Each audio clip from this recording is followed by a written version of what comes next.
Hello दोस्तों, मेरा नाम है दिग्विजय और मैं स्वागत करता हूं आप सभी का एमबीडी स्टोरी टेलर पर। तो दोस्तों, भारत एक ऐसा देश है जहां अलग अलग प्रकार के साधु संत और बाबा रहते हैं और कुछ तो ढोंगी बाबा भी होते हैं जो लोगों को बस लूटते हैं। तो हमारी आज की कहानी भी एक ऐसे ही अजीब से बाबा की है जिन्हें देखकर लोगों के मन में एक अजीब सा खौफ पैदा हो जाता था। ये एक ऐसे खतरनाक बाबा थे जो अपने ही भक्तों का खून पीते थे। तो ये कहानी है उत्तराखंड के हल्द्वानी में रहने वाले एक लड़के अमर की। अमर एक लड़की से बेतहा मोहब्बत करता था जिसका नाम था नैना। नैना झारखंड के एक छोटे से गांव की रहने वाली होती है। नैना और अमर तब मिले थे जब अमर अपने काम के सिलसिले में झारखंड गया हुआ था। तब से इन दोनों की दोस्ती तगड़ी हो गई थी और दोनों को एक दूसरे से प्यार हो गया था।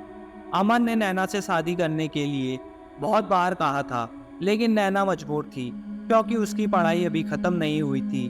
नैना एक बहुत ही एम्बिशियस लड़की थी, तो इस वजह से उसने अमर को शादी के लिए रोका था। इनके रिश्ते को करीब 4 साल हो गए थे। इस बीच ये दोनों एक दूसरे से काफ़ी बार मिल भी चुके थे।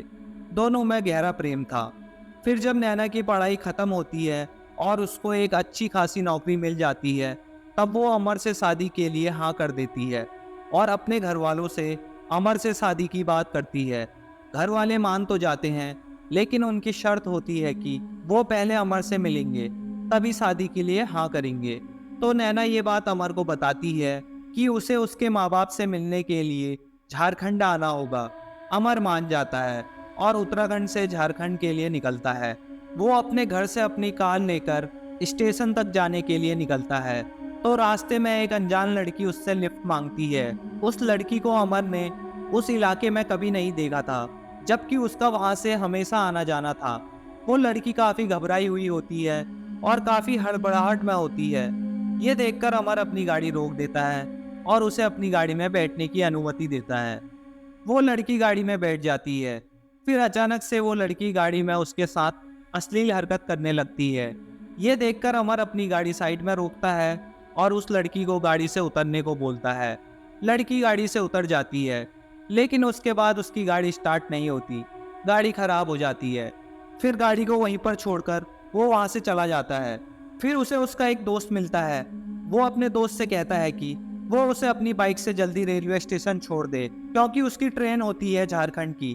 तो उसका दोस्त उसे लेकर जब जा रहा होता है, तब जाते जाते अचानक से पहाड़ों के बीच उनका रास्ता खत्म हो जाता है, जबकि उसके कुछ दिनों पहले तक वो रास्ता बिल्कुल ठीक होता है। फिर भी अचानक से बड़ी सी खाई सामने आ जाती है।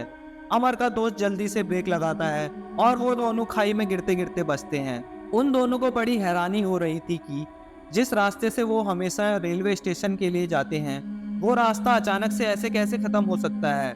पर उन लोगों ने इस बात पर ज्यादा ध्यान नहीं दिया, क्योंकि पहाड़ों में अक्सर रास्ते फट जाते हैं और लैंडस्केप होती रहती है। फिर वो दोनों यू टर्न लेकर एक लंबे रास्ते से स्टेशन पहुंचते हैं और तब जाकर अमर अपनी ट्रेन में बैठता है। फिर अगले दिन रात में वो झारखंड नैना के घर पहुंचता है। नैना उसे अपनी माँ बाप और भाई से मिलवाती है। उसके घर वाले अमर को देखकर काफी खुश हुए। फिर अगले दिन नैना की माँ कहती है कि उन्हें किसी बाबा के पास जाना है, वो भी अमर को लेकर।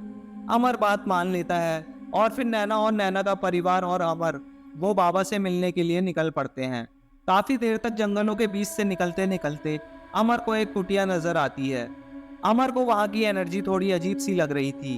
वो काफी घबराया था, लेकिन नैना के घर वालों के कहने पर वो वहां गया। उस कुटिया के बाहर एक मंदिर जैसा भी कुछ था। उस मंदिर में घुसते ही अमर को अजीब सा लगने लगता है, लेकिन वो हिम्मत करके अंदर गया। नैना की माँ ने उसे उस बाबा की कुटिया के अंदर जाने को कहा। उस कुटिया में काफी अंधेरा था और काफी अजीब सी बू भी आ रही थी। अमर फिर भी डरा सहमा हुआ उसके अंदर गया। उसे वहां एक चारपाई के ऊपर काले वस्त्रों में बैठे हुए एक बाबा दिखे। बाबा ने अमर को हाथ से इशारा देकर अपने पास बुलाया। अमर उनके पास गया और अपनी होने वाली सास के कहे अनुसार उनके चरणों में झुककर उन्हें प्रणाम किया। बाबा ने तब उसे कोई आशीर्वाद नहीं दिया। ये देखकर अमर हैरान हो गया, ये सोचकर कि ये कैसे बाबा है जो आशीर्वाद नहीं देते। लेकिन फिर उसे बाबा के हाथ में एक चमकती हुई नुकीली चीज दिखी, चाकू जैसे। ये देखते ही अमर घबरा गया। फिर बाबा ने कहा कि घबराओ मत, तुम्हें कुछ नहीं होगा। ये कहते ही बाबा ने तेज से चाकू चलाया और अमर के पैर पर एक निशान मार दिया। ये देखकर अमर घबरा के वहां से भागने लगा। तो बाबा ने कहा कि भागने की जरूरत नहीं है, इधर आओ, तुम्हें बिल्कुल दर्द नहीं होगा। अमर इस बात से काफी हैरान था कि इतना बड़ा कट लगने के बाद भी उसे बिल्कुल दर्द नहीं हो रहा था। ऐसा नोटिस करने के बाद वो दोबारा बाबा के पास गया। तब बाबा ने उसी नुकीली चाकू से उसके दूसरे पैर पर निशान मारा। इसके बाद अमर डरा नहीं और वहीं खड़ा रहा। उसके पैरों पर दिए गए निशानों से खून निकल रहा था और वो एक कटोरे में जाकर जमा हो रहा था। जब अमर के पैरों के खून से वो कटोरा भर गया तो बाबा ने अमर से कहकर वो कटोरा मंगवाया और उसमें मौजूद खून पीने लगा। ये देखकर अमर की रूह कांप गई। वो बिल्कुल शांत हो गया और चुपचाप बाबा को देखने लगा। खून पीने के बाद ही बाबा ने बोला, आशीर्वाद है, अब तुम जा सकते हो। ये सुनते ही अमर फौरन वहां से निकल गया और बाहर आते ही नैना से कहने लगा कि ये कैसे बाबा है, इन्होंने मेरा खून पिया। तब नैना की माँ ने वो बाबा के बारे में बताया कि वो बाबा अपने भक्तों का खून पिए बिना उन्हें आशीर्वाद नहीं देते और जिस जिस इंसान को उनका आशीर्वाद मिल जाता है वो सारे रोग और दोष से मुक्त हो जाते हैं। उसकी कभी अकाल मृत्यु नहीं होती, उसके पीछे कभी किसी प्रकार की नकारात्मक ऊर्जा नहीं पड़ती। फिर नैना की माँ भी अंदर गई बाबा से मिलने। तब बाबा ने अमर के साथ हुई घटनाओं के बारे में नैना की माँ को बताया। हालांकि अमर ने उसके साथ हुई घटनाओं के बारे में किसी को नहीं बताया था, लेकिन फिर भी वो सारी बातें बाबा को अपने आप पता चल गई। बाबा ने नैना की माँ से ये भी कहा कि अमर के पीछे कोई नकारात्मक ऊर्जा थी जो नहीं चाहती थी कि वह इस आश्रम में आए और मुझसे मिले, इसलिए उन्होंने इतनी कोशिश की उसे रोकने की और उसकी जान लेने की। जब नैना की माँ ने ये बात अमर को बताई तो अमर ये सुनकर हैरान हो गया, क्योंकि उस बाबा को उस अनजान लड़की और वो सड़क खत्म होने वाली घटनाओं के बारे में सब कुछ सही सही पता था। ये एक काफी हैरानी की बात थी। बाबा से मिलने के बाद अमर काफी हल्का महसूस कर रहा था।